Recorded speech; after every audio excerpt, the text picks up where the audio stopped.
Hello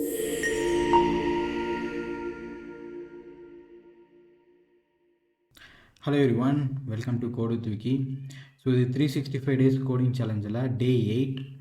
இந்த day 8 என்ன ப்ராப்ளம்னா அரேல இருந்து ஒரு ப்ராப்ளம், அதாவது sum of elements in the array. So நம்ம கிட்ட வந்து அரே இருக்கு, அரேல ஒரு 5 நம்பர்ஸ் இருக்கு. ஓகே, அந்த 5 நம்பர்ஸ் ஆட் பண்ணால் ஒரு சம் வரும் இல்லையா, அந்த சம்மை நம்ம ப்ரோக்ராம் வந்து ஃபைண்ட் பண்ணணும். இப்போ இந்த அரேல இருக்க எலிமெண்ட்ஸை பாருங்கள். ஃபர்ஸ்ட் எலிமெண்ட் வந்து 5 + 2 + 4 + 3 + 1. ஸோ இதோட டோட்டல் சம் என்னவோ அதை கண்டுபிடிக்கணும். ஸோ டோட்டல் என்ன அப்படின்னா 15. ஓகே, இந்த 15 நம்ம ப்ரோக்ராம் வந்து கண்டுபிடிக்கணும். ஸோ இன்கேஸ் உங்களுக்கு அரே பற்றி தெரியல அப்படின்னா அதை ஃபஸ்ட்டு ரெஃபர் பண்ணிவிட்டு அதுக்கப்புறமா இந்த ப்ராப்ளம் சால்வ் பண்ணால் பெட்டராக இருக்கும். ஸோ அரேயில் இருக்க எலிமெண்ட்ஸை நம்ம எப்படி ரீட் பண்ண முடியும்னா அதோட இண்டெக்ஸ் யூஸ் பண்ணி நம்ம ரீட் பண்ணுவோம். ஓகே, ஸோ அரேயில் இந்த அரே இது மெமரியில் எப்படி இருக்கும் அப்படின்னா இந்த மாதிரி ஒரு பாக்ஸ். ஓகே, ஸோ இந்த பாக்ஸில் ஃபஸ்ட் எலிமெண்ட் வந்து 5, 2, 4, 3, 1. ஓகே, ஸோ இதை எப்படி நம்ம ரீட் பண்ண, இது வந்து ஒரு வேரியபிள் வச்சிட்டோம். ஓகே, அரேன்னு ஒரு வேரியபிள் நேம் வச்சிட்டோம். இது எப்படி ஒரு எலிமெண்ட்டையும் தனித்தனியாக ரீட் பண்ணுறதுனா அதுக்கு தான் இண்டெக்ஸ் அப்படின்னு நம்ம சொல்லுவோம். ஸோ இண்டெக்ஸ் யூஸ் பண்ணி நம்ம ரீட் பண்ணுவோம். ஸோ இந்த ஃபஸ்ட்டு இருக்கு இல்லையா, இது வந்து 0 இண்டெக்ஸ். செகண்ட் இருக்குது 1, 2, 3, 4. ஸோ அரேவோட இண்டெக்ஸ் வந்து 0லேருந்து ஸ்டார்ட் ஆகும். ஸோ நம்ம எப்படி இந்த ஃபஸ்ட் எலிமெண்ட்டை ரீட் பண்ணலாம் அப்படின்னா அரே ஆஃப் 0 அப்படின்னு நம்ம ரீட் பண்ணணும். இந்த ஸ்கொயர் ப்ராக்கெட் யூஸ் பண்ணி நம்ம ரீட் பண்ணுவோம். இப்போ செகண்ட் எலிமெண்ட்டை நம்ம ரீட் பண்ணோம் அப்படின்னா அரே ஆஃப் 1 அப்படின்னு நம்ம ரீட் பண்ணணும். ஸோ அரே ஆஃப் 2 அப்படின்னா 4. ஸோ அரே ஆஃப் 3 அப்படின்னா நமக்கு வந்து அந்த பொசிஷனில் அந்த இண்டெக்ஸில் என்ன இருக்கோ அது நமக்கு கிடைக்கும். ஸோ அரே ஆஃப் 1 அப்படின்னா நமக்கு வந்து அந்த இண்டெக்ஸில் அரே ஆஃப் 4 அப்படின்னா அந்த 4th இண்டெக்ஸில் என்ன இருக்கோ அந்த இது நமக்கு கிடைக்கும். ஓகே, ஸோ இப்போ நம்ம வந்து எப்படி இது எல்லாத்தையுமே ரீட் பண்ணுறது அப்படின்னா நீங்கள் இதில் வந்து நோட் பண்ணீங்க அப்படின்னா இந்த இண்டெக்ஸ் வந்து பார்த்திங்கன்னா ஃபஸ்ட்டு 0ல் ஆரம்பிச்சிச்சு, அப்படியே வந்து பார்த்திங்கன்னா கீழே வந்து 4 வரைக்கும் போச்சு. 4ங்கிறது என்ன அப்படின்னா டோட்டல் அரேவோட சைஸோட -1. கரெக்டாக, டோட்டல் அரேவோட லென்த் எவ்வளோன்னு கண்டுபிடிக்கணும்னா அரே டாட் லென்த்து. ஓகே, அரேவோட மொத்த சைஸ் எவ்வளவோ அது -1. ஓகே, அதுதான் இந்த இந்த இண்டெக்ஸில் நம்ம ஐட்ரேட் பண்ணுறோம். ஓகே, ஸோ இப்போ இந்த ஒரு எலிமெண்ட்டாக நம்ம ரீட் பண்ணுறது எப்படி? ஸோ இப்போ லூப் போட்டுக்கலாம். ஸோ இந்த லூப் நம்ம எதுக்கு போடுறோம் அப்படின்னா i = 0. ஸோ 0லேருந்து தான் நம்ம ஸ்டார்ட் பண்ணுறோம், ஏன்னா இண்டெக்ஸ் 0லேருந்து ஸ்டார்ட் ஆகுது. அண்ட் i <, அரேவோட சைஸ், அரேயில் மொத்தம் எவ்வளோ எலிமெண்ட்ஸ் இருக்குது அப்படிங்கிறது நமக்கு தெரியணும். ஸோ அதனால் அரேவோட் டாட் லென்த் அப்படின்னு ஏதோ சம்திங் உங்கள் லாங்குவேஜில் உங்களோட இதில் எப்படி இருக்குன்றதை பார்த்துக்கோங்க. ஸோ சம்மோ நம்ம அரேவோட சைஸை எடுத்தோம், அவ்வளோதான். அடுத்து i ++ அண்டு க்ளோஸ். இந்த i என்ன ஆகும், ஃபஸ்ட் டைம் வரும்போது 0ன்னு வரும், செகண்ட் டைம் 1 வரும், 2 வரும், 3 வரும், 4. இன்கேஸ் அரேயில் மொத்தம் 5 எலிமெண்ட் இருந்துச்சுன்னா 4 வரைக்கும் நம்ம லூப்பில் iங்கிறது வரும். ஓகே, ஸோ இப்போ நம்ம அரேயில் இருக்க எலிமெண்ட்ஸ் எடுக்கணும். கரெக்டாக, ஸோ அப்போ நம்ம என்ன பண்ணணும், அரே ஆஃப் 0க்கு பதிலாக அரே ஆஃப் iன்னு போடணும். ஸோ அரே ஆஃப் iனா என்ன அர்த்தம், அரே அந்த 0th பொசிஷனில் என்ன இருக்குது, ஃபஸ்ட்டு பொசிஷனில் என்ன இருக்குது அப்படின்றது நமக்கு கிடைக்கும். ஸோ ஒரு டைம் உள்ள லூப்புக்குள்ளே வரும்போது அரே ஆஃப் 0, அரே ஆஃப் 1 அப்படிங்கிற மாதிரி நமக்கு கிடைக்கும். இப்படி வருது. ஓகே, இது எல்லாத்தையும் நம்ம ஒரு இடத்துல ஸ்டோர் பண்ணி வச்சுக்கிட்டே வரணும் இல்லையா, அப்போ அதுக்கு ஒரு வேரியபிள் வேணும். அந்த வேரியபிள் தான் சம் ஆரம்பத்தில் என்ன இருக்கும் அப்படின்னா 0வாக இருக்கும், ஏன்னா இந்த நம்பரையும் நம்ம ஆட் பண்ணியிருக்க மாட்டோம் இல்லையா, அப்போ வந்து 0வாக இருக்கும். ஸோ சம் வந்து ஒரு வேரியபிள், அந்த இதில் C0ன்னு இருக்குது. ஓகே, ஸோ நம்ம என்ன பண்ணுறோம், இந்த சம்மில் ஏற்கனவே இருக்க சம் கூட இந்த அரே ஆஃப் ஐயை வந்து நம்ம ஆட் பண்ணிக்கிட்டே வரோம். ஓகே, ஸோ ஃபஸ்ட் டைம் வரும்போது அரே ஆஃப் ஐ என்ன வரும், அரே ஆஃப் 0 வரும். கரெக்டாக, அரே ஆஃப் 0 வந்து என்ன, நம்மளோட இன்புட்டில் 5.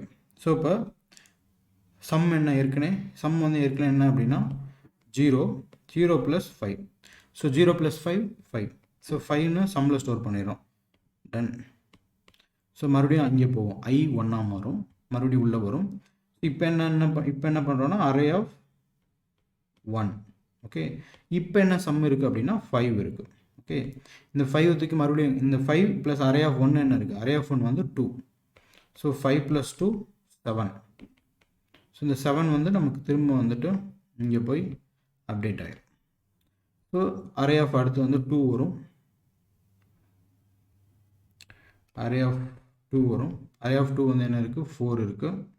இந்த 4 வந்துட்டு ஏற்கனவே ஒரு சம் இருக்குல்ல அது கூட ஆட் ஆகும். 7 + 4 11. அடுத்து அரே ஆஃப் 3 வரும். 3 ஓகே. அரே ஆஃப் 3 வந்து என்ன இருக்குது 3 இருக்குது. ஸோ 11 + 3 14. அடுத்து அரே ஆஃப் 4 வரும். அரே ஆஃப் 4ல் என்ன இருக்குது 1 இருக்குது. 1 + 14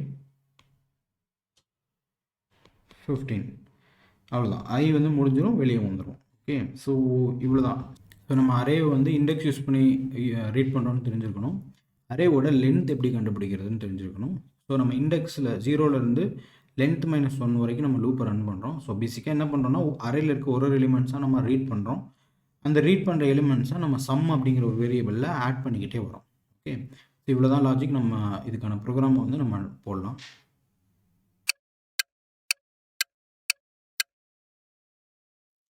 okay, back to VS Code. So இதில் வந்து நம்ம 8th ப்ராப்ளம் வந்து நம்ம சால்வ் பண்ண போகிறோம். ஸோ 8th ப்ராப்ளமுக்கு நான் வந்து ஒரு ஃபைல் கிரியேட் பண்ணிக்கிறேன். sum of array.js. எப்பயும் போல் நம்ம ஒரு ஃபங்க்ஷன் கிரியேட் பண்ணுறோம். இதில் வந்து நமக்கு sum of array அப்படிங்கிறது ஃபங்க்ஷன் நேம். ஸோ இதில் நமக்கு இன்புட்டாக என்ன வரும் அப்படின்னா ஒரு அரே வேரியபிள் வந்து நமக்கு கிடைக்கும். ஸோ ஜாவாஸ்கிரிப்டில் ஜஸ்ட் ஒரு அரே வேரியபிள் இப்படி தான் நம்ம பாஸ் பண்ணுவோம். Any other variable. ஸோ இப்போ நான் வந்து இன்புட்டாக வந்து ஃபங்க்ஷனுக்கு வெளியே வந்து இன்புட்னு ஒரு அரே நான் க்ரியேட் பண்ணிக்கிறேன். 5 2 3 4 1. ஓகே. ஸோ ஜஸ்ட் ரேண்டமாக ஒரு 5 எலிமெண்ட்ஸ் இருக்கிற ஒரு அரே. ஸோ இந்த அரேயில் இந்த ஃபங்க்ஷனை கால் பண்ணேன் அப்படின்னா எனக்கு என்ன கிடைக்கும்னா சம் கிடைக்கும். சம் ஆஃப் அரேயில் இந்த இன்புட்டை வந்து நான் பாஸ் பண்ணுறேன். ஸோ அடுத்து வந்து நான் பிரிண்ட் ஸ்டேட்மெண்ட் போட்டுக்கிறேன். So just sum of array. இந்த இடத்துல வந்து அரேவை நான் அப்படியே பிரிண்ட் பண்ணுறேன். Sum of equal to sum அப்படிங்கிற வேரியபிளை நான் ஜஸ்ட் பிரிண்ட் பண்ணுறேன். ஓகே. ஜஸ்ட் இது மட்டும் நான் ஜஸ்ட் இன்புட் இங்கே இருக்குது, ஃபங்க்ஷனை கால் பண்ணுறேன், அதோட ரிசல்ட்டை வந்து ஒரு வேரியபிளை ஸ்டோர் பண்ணுறேன், அதை வந்து கீழே ஃபார்மேட்டிங் பண்ணி நான் பிரிண்ட் பண்ணியிருக்கேன். எதுவுமே கிடையாது. ஸோ இப்போ வந்து நம்ம இந்த இடத்துல தான் நம்ம லாஜிக் எழுதணும். ஸோ நான் அரேவை இண்டெக்ஸ் யூஸ் பண்ணி தான் நான் ரீட் பண்ணணும்னு சொன்னேன். இண்டெக்ஸ் யூஸ் பண்ணி நம்ம ரீட் பண்ணணும். இண்டெக்ஸ் வந்து starts 0. Okay. Starts from 0 and எது வரைக்கும் போகும்னா எண்ட் அரேயோட சைஸ் -1 வரைக்கும் போகும். ஓகே. ஸோ இதுதான் நம்மளோட லூப் நம்ம ஒரு இண்டெக்ஸை நம்ம ஐட்ரேட் பண்ணுறதுக்கான லாஜிக். ஸோ நான் வந்து இப்போ வந்து ஃபார் லூப் போடுறேன். ஸோ இண்டெக்ஸுக்கு ஒரு வேரியபிள் வேணும். ஸோ i = 0, i <= அரேவோட லென்த். ஸோ ஜாவாஸ்கிரிப்டில் வந்துட்டு நம்ம அரேவோட சைஸை கண்டுபிடிக்கிறதுக்கு லென்த் அப்படிங்கிற ஒரு ப்ராப்பர்ட்டி இருக்குது. அந்த ப்ராப்பர்ட்டியை நான் வந்து யூஸ் பண்ணிக்கிறேன். i++. ஓகே. இப்போ என்ன நடக்கும் அப்படின்னா ஐயில் வந்து 0 1. இப்போ நான் கொடுத்துருக்க அரேயில் வந்து 5 எலிமெண்ட்ஸ் இருக்குது. ஸோ இப்போ i என்ன இருக்கும் அப்படின்னா 0 1 2 3 4 வரைக்கும் வரும். ஸோ i 5ஆக மாறும்போது கண்டிஷன் வந்து ஃபால்ஸ் ஆயிரும். ஏன் அப்படின்னா 5 <= அரேவோட லென்த் எவ்வளோனா 5. ஸோ இது வந்து என்னென்னா கண்டிஷன் வந்து ஃபால்ஸ். ஓகே. ஸோ அப்போ வந்து லூப் முடிஞ்சு வெளியே வந்துடும். வெளியே வரும்போது நம்ம சம்மை வந்து ரிட்டர்ன் பண்ணணும். கரெக்டாக? ஸோ நான் வந்து சம்மை ஸ்டோர் பண்ணுறதுக்கு நான் சம் அப்படின்னு ஒரு வேரியபிள் நான் வச்சுக்கிறேன். சம் ஈக்குவல் டு இனிஷியலாக 0ன்னு இருக்கும். ஸோ இனிஷியலாக 0 இருக்கும். அதுக்கப்புறம் நம்ம என்ன பண்ணுறோம், அரேயில் இருக்க ஒரு எலிமெண்ட்டாக நம்ம ரீட் பண்ணணும். கரெக்டாக? ஸோ இப்போ array i. So i first 0 வரும், அப்புறம் 1 வரும். ஸோ அப்போ array of 0, array of 1, array of 2 அந்த மாதிரி நமக்கு கிடைக்கும். ஸோ இப்படி வர்ற அரே எலிமெண்ட்டை நான் வந்து சம்முங்கிற வேரியபிளில் நான் ஸ்டோர் பண்ணுறேன். ஸோ சம்மில் ஏற்கனவே 0 இருக்கும். அதில் இருக்க சம்மில் ஏற்கனவே இருக்க எலிமெண்ட்டு கூட இந்த லூப்பில் ஒரு டைம் வர எலிமெண்ட்டை ஆட் பண்ணி நான் வந்து சம்மிலே ஸ்டோர் பண்ணிடுறேன். So return sum. இந்த லூப் முடிஞ்சு வெளியே வரும்போது அந்த சம்மில் நமக்கான ரிசல்ட் வந்து இருக்கும். ஓகே. ஸோ ஃபஸ்ட் டைம் வந்து அரே i0 வரும். ஸோ இப்போ 0 சம் ஏற்கனவே என்ன இருக்குது 0 இருக்குது. ஸோ இப்போ 0 + அரேயில் ஃபஸ்ட் எலிமெண்ட் வந்து 5. ஸோ அது திரும்ப வந்து சம்முக்கே போயிடும். ஓகே. ஸோ இப்போ செகண்ட் ஸ்டெப்பில் என்ன வரும் அப்படின்னா சம் வந்து 5ஆக இருக்கும். ஓகே. அரே ஆஃப் 1 வந்துட்டு 2 இருக்கும். ஸோ 5 + 2 7. ஸோ அடுத்து வந்து சம் வந்து 7 + 3 10 ஆகும். அடுத்து அகைன் வந்து சம் ப்ளஸ் தான் போட்டிருக்கோம். ஸோ இப்போ 10 + 4 14. அடுத்து என்ன வருது, சம் வந்து என்னவா இருக்குது 14ஆக இருக்குது. அரே ஆஃப் லாஸ்ட் எலிமெண்ட் வந்து அரே ஆஃப் 4 வந்து 1. ஸோ அப்போ வந்து 15. ஸோ ஃபைனலாக இந்த லூப் வெளியே வரும்போது நமக்கு சம்மில் வந்து என்ன இருக்கும் அப்படின்னா 15 இருக்கும். ஓகே. ஸோ ஸோ அதை வந்து நம்ம ரிட்டர்ன் பண்ணியிருக்கோம். இந்த ப்ரோக்ராம் நான் ரன் பண்ணிக்கிறேன். Note 8 sum of array. நீங்கள் பார்த்தீங்கன்னா 5 2 3 4 1ங்கிறது அரே. அதை வந்து சம் பண்ணோம் அப்படின்னா நமக்கு 15 அப்படின்னு கிடைக்குது. ஓகே, ஸோ அவ்வளோதான் கைஸ். இந்த வீடியோ உங்களுக்கு யூஸ்ஃபுல்லாக இருந்திருக்கும்னு நினைக்கிறேன். ஏதாச்சும் கொஸ்டின்ஸ் டவுட்ஸ் இருந்துச்சுன்னா மறக்காமல் கமெண்ட் பண்ணுங்கள். கோடு வித் விக்கிக்கு சப்ஸ்கிரைப் பண்ணிக்கோங்க. உங்கள் ஃப்ரெண்ட்ஸ் யாராச்சும் கோடிங் கற்றுக்குறாங்க அப்படின்னா அவங்களுக்கு மறக்காமல் ஷேர் பண்ணுங்கள். தேங்க்யூ.